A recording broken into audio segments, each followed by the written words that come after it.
സ്മൃതി മന്ദാന ടൂർണമെന്റിൽ 434 റൺസ് അടിച്ചുകൂട്ടിയ ഇന്ത്യയുടെ തുറുപ്പുകുലാൻ.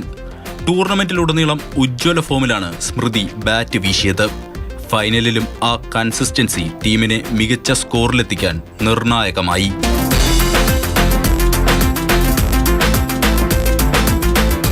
ദക്ഷിണാഫ്രിക്കയുടെ 5 വിക്കറ്റുകൾ ഫൈനലിൽ പിഴുതെടുത്ത ദീപ്തി ശർമ്മയും ഇന്ത്യൻ ആരാധകർക്ക് അത്രമേൽ പ്രിയപ്പെട്ടവളാകുന്നു.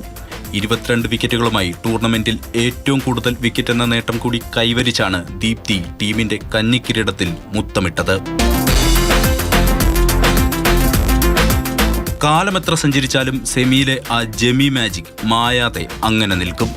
വമ്പന്മാരായ ഓസീസിനെ മുട്ടുകുത്തിച്ച ആ പ്രകടനം, അപരാജിത സെഞ്ചുറിയുമായി നിറഞ്ഞാടിയ ജമീമ റോഡ്രിഗസിനെ ഹൃദയത്തിലേക്കാണ് ഇന്ത്യൻ ആരാധകർ കുടിയേറ്റിയത്.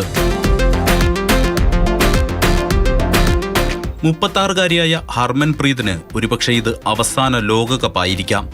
സമ്മർദ്ദങ്ങളിൽ അടിപതറാതെ ടീമിനെ മുന്നിൽ നിന്ന് നയിച്ച ക്യാപ്റ്റൻ എന്ന നിലയിൽ ചരിത്രം ഹർമൻപ്രീതിനെ അടയാളപ്പെടുത്തും. Sports desk, Mathrubhumi news.